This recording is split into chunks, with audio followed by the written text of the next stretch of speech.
menetapkan kembali warisan yang telah ditinggalkan. Dan pada hari aku menyelamatkan, aku akan menolong engkau.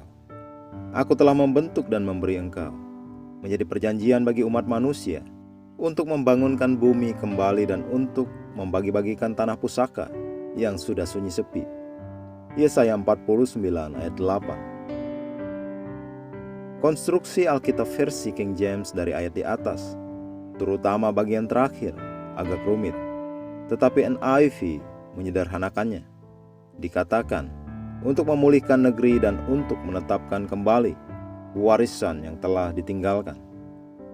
Perhatikan ekspresi yang digarisbawahi. Itu sangat berkuasa. Itu berarti bahwa sebagai umat Tuhan, kita ditunjuk untuk menetapkan kembali warisan yang telah ditinggalkan. Dengan kata lain, di tempat-tempat di mana setan telah mendatangkan malapetaka, kita dapat membalikkan aktivitas, manipulasi, dan manuvernya, dan menetapkan kehendak Allah. Alkitab berbicara tentang tempat-tempat gelap di bumi yang dipenuhi dengan kekejaman. Mazmur 74 ayat 20.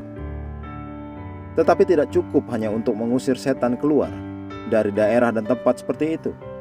Kita harus menetapkan kembali tempat-tempat itu kepada para malaikat dan menegaskan bahwa hanya kebenaran Allah yang berkuasa di sana.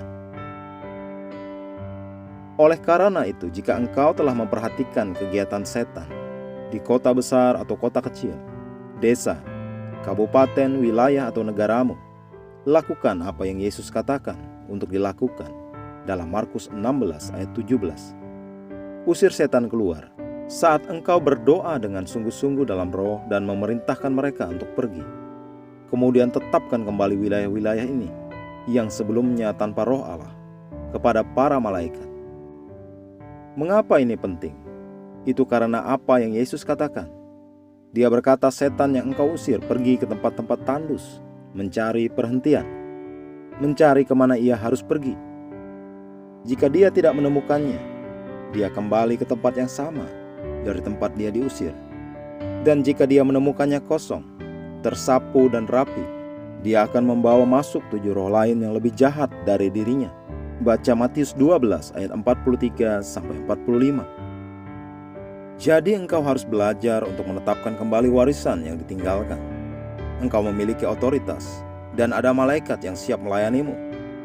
Jadi ketika engkau mengusir roh-roh jahat dari sebuah keluarga, kota atau bangsa, engkau berkata, dalam nama Yesus aku menetapkan kembali keluarga, kota, atau bangsa ini kepada para malaikat Allah. Roh Kudus tahu persis malaikat mana yang harus mengambil alih tempat itu untuk memastikan segala sesuatunya dijalankan oleh asas-asas kerajaan Allah dan memastikan hanya firman Allah yang mendominasi dan menang. Puji Tuhan.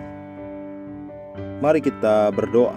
Aku memiliki otoritas dan kuasa dalam nama Yesus untuk memerintah dan berkuasa atas setan dan keadaan. Dan aku menyatakan bahwa kebenaran Allah dan pemerintahan kerajaan Allah berkuasa di keluargaku, kotaku, dan bangsaku, dan Yesus dimuliakan. Amin.